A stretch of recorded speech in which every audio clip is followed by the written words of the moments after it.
Dobrý deň. V tejto časti si ukážeme, ako manažovať a orezávať obrázky v systéme Refinery CMS. Prihláste sa do vašej stránky na vašej doméne /Refinery.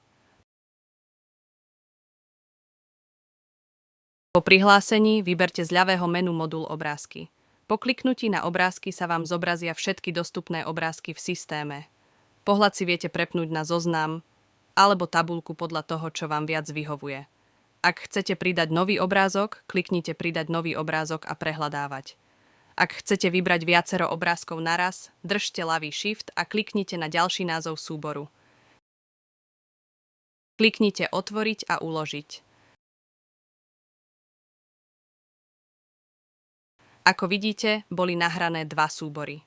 Súbory je možné upraviť a pohybom rámčeka viete zobraziť oblasť na orezanie. Oblasť na orezanie môže mať rôzne pomery strán. 16:9, 4:3 alebo 1:1.